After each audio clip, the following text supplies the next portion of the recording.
Hello, and welcome to another episode of Automation Car Tuning, or whatever I'm calling it. Probably just call it for that, unless I come up with a clever name. Anyway, here's the car we had, the Imola Migila Coupe. I think I'm pronouncing that right, from Cookie Monster. This was, well, standard, an interesting car to drive. Redriving it now, for this, it did feel quite tame, to be honest. When I first gave it a go, it was rather scary.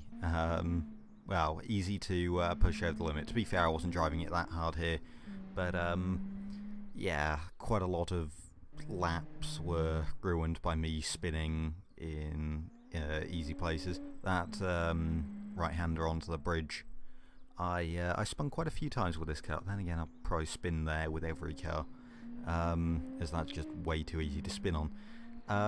This car was just felt very loose. It wasn't too difficult under braking or anything. It just felt quite loose under power, especially. There were a couple of times where I'd launch aggressively and the car would spin.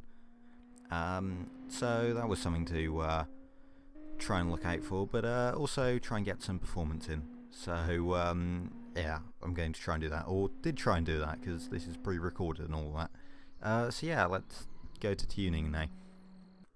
Alright then, so there's how it drives stock. Let's take a look at this this car and try and make some changes to make it a bit more drivable, for sure. I think first thing we'll do, we'll get the year to 2019. If I can, it's probably easy to just go 2020 and then go back.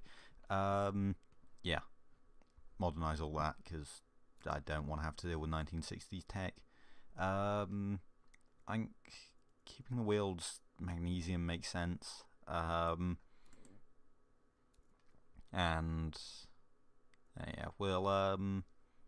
don't know about interior. I think stick some basic infotainment. Polite the back seats. I'm going to try and shift some weight forward and also get some weight out, and we'll pull off the power steering, like basic safety. So it's decently light. I'm not actually sure how that compares to before. Sort of a problem with doing what I'm doing. Right, so interestingly, the back's really soft. No camber. I kind of wonder if the back having no sway bar is why it's so oversteery. I'm gonna try this. It could end horribly, but I'm gonna try and balance it out. What's the weight distribution? Okay, so it's a bit front heavy. So if we try something like that, might handle a bit better. I don't know. We'll have to see. So it's fairly standard there. Brakes are horrendously overpowered, really, for this sort of thing. No brake fade though, which is good. Bit of quality on it. I think wider tyres makes a bit of sense, but we can't go wide on the rear without flaring the arches. I kind of don't want to, because I'm worried that I'm going to mess up that chrome strip. Ideas. I have none. Could just go semi-slicks, but I don't really want to. I kind of want to keep it on like normal-ish road tyres. You know what? That's brought my attention. Engine. Peak power at red line. No thank you. Which is super weird, because this is still 1960s engine. Why not just do that? I don't know. It's not like reliability was it's barely any change to reliability, so it just seems a bit weird to me to limit power like that, especially because it's all forged bottom end anyway. Not sure if that's a glitch or something. Let's give ourselves fancy fancy engine components, and then make it rev high, and that's a high engineering time. That's just bits of quality. all across it. I'm going to keep it naturally aspirated, going to keep it on regular leaded, and going to keep it on carbs. And to be honest, it's already got quite a sporty setup, so I think really it'll just be like cams and AFR and bits of exhaust. I've already got raised tubulars. Fair enough. And that would explain why the engineering time's so high. Yeah, well, smaller exhaust. I've got plenty of RON to play with, and we can just up the cam profile a fair bit actually. Take it to 70. Oh, this is a lot of power for putting through 195. We could just, yeah, put it on super. Might as well, actually, since leaded fuel in 2019 is a bit weird. Okay, and it actually sells amazingly. Fair enough then. 9,000 RPM, because we can. And then I'll just like up the cam profile a bit. Still a decently flat power curve up top, which I'm quite glad of. 11, yeah, 11 to 2. And actually, can we get a bit more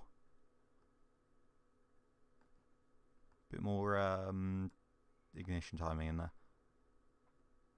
Yeah, sure, 300 horsepower. Yeah, I think actually we get down to there. Yeah, we can get up one. There we go. Exhaust is limiting a bit. Okay. This is more power than I was sort of expecting originally, but yeah, you know what? It's fine. Just about fits in the engine bay. Just remove all that. Yeah, I do like small V6s, so yeah, I do approve of this. But yeah, there we go. That's a bit more sensible, and we'll give it a 6-speed. And a geared LSD. Oh no. Am I going to regret giving it a 6-speed? Alright, maybe a 5. Yeah, that's actually quite fast. 155. Well, actually a bit lower. Yeah, 145. And we're gearing it for 60 in first. Oh, and there's still 50. Yeah, we're going to need way wider tyres. Yeah, if it doesn't mess it up too much, I'll like fix that in the part where I like change the visuals and stuff. Oh, the entire rear end's be messed up. Wait, did that like extend the rear?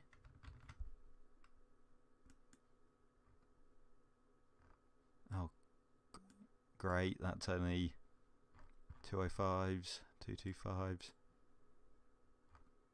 Okay, 245s. That's decent-ish. Seriously, is that like max offset? To be honest, this body almost seems a bit bugged. I might actually run a bit of tyre stagger just to make sure there's no oversteer issues, or try and reduce it. And I think we'll keep it magnesium, but up it to like 16 inches. Maybe make the wheels a bit bigger. I do like high profile tyres, so I don't know. And then yeah, I'll fix all of this in a bit. Okay, good. Nothing's too messed up. Hopefully, at least. Oh, there's a bunch of things here. Oh, it's badge. We're just going to debadge it because I don't want to try and fix all this. I think that was about there. I get the Imola badge did stay. Okay, and work. Okay, yeah, good. I didn't destroy everything. Good. Only most of it. Cardinal lock, please. No. Okay. Okay, fine, we're doing that then. I might just have to remove this side stripe, to be honest. Or, I have an idea. But that's, it's a lot of effort. Yeah, no, I'll look into fixing it properly. Might even just make it look like it's got on some bolt-on arches or something. Just to be extra lazy. Loads of high-speed oversteer, so yeah, that would explain a lot actually. Yeah, let's do that. Maybe balance out the camber a bit, and yeah, all right, that's yeah, decent-ish, I guess. We'll stiffen it up just a bit, make it a bit more sporty. Let's aim for 50 sportiness. I'll get it a bit over, and if we get peak drivability suspension setup, that'll get us over 50 easily. Yeah, there we go.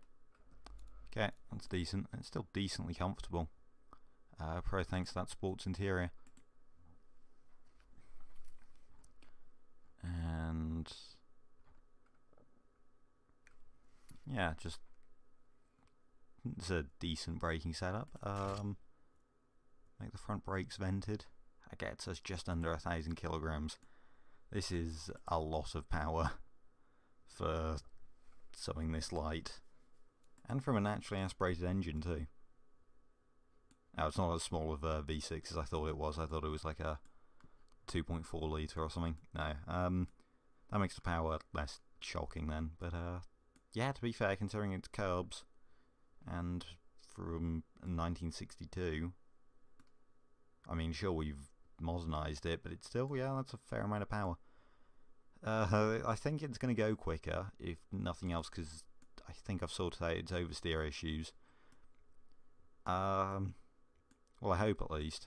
I might mess around with some aero. I don't really want to put like wings and stuff on it, but I might like give it a bit of a ducktail spoiler or something like that, just to give it a bit of downforce in beam. Try and make the rear a bit planted. I don't know. I'll see what I do, and you'll see it now. So here we are then, with the changes that I've made. Visually, well, I tried. It's got some yellow fog lights, bit of a different wing that I made out of a bumper bar. Sort of widen the arches, and you can't really see it, but I did add like some sort of bolts there, or tried to. Made an attempt, and some vents on the bonnet, and the exhaust coming out one of the side vents, because for some reason I thought that would be cool. Never mind, there's still smoke coming out the back, because the pipes are still there. I should have mirrored that, really. Yeah, visual design, well, I might make a couple of tweaks before I upload the car file on my Discord server. But yeah, I tried. Power-wise, well, we saw what happened there. I gave it a lot of power. Also, go back to the visual design for a second. Yeah, I totally should have put some black trim. There will be a couple of changes, definitely. But yeah, power-wise, yeah. As it turns out, 300 horsepower on 245 tyres, was it? In a car that weighs less than 1,000 kilograms with quite a short wheelbase. It doesn't end too well, believe it or not. Yeah, this was traumatic to drive. Well, maybe not to go that far, but yeah, it was scary on the limit. It was very easy to spin. I definitely should have made the difference in tyre sizes a bit bigger, and quite possibly have made the gear ratios a little longer, or well, yeah, longer. I think. You can see me spin there. I think just overall, yeah, just needs a bit of refinement to make it a bit more stable, make it a bit more drivable, but it was sort of quick. Standard, it's at a time of 1:14.162. That was sort of if I got a lucky lap, to be honest, though. On the limit, yeah, that car was a bit sketchy. putting it into third place because modified version said a 108.937. So yeah, there's a good sort of 5-second improvement there. It's still slower than a van though. To be fair, that van had massive tyres, so that's my reasoning for it, and was a bit easier to drive surprisingly. So yeah, there we go, sort of a failure, and I didn't realise I'd be talking for so long, so the recording stopped. Great. Yeah, this has gone well. Don't forget to leave a like and subscribe if you've enjoyed this, and until next video, goodbye.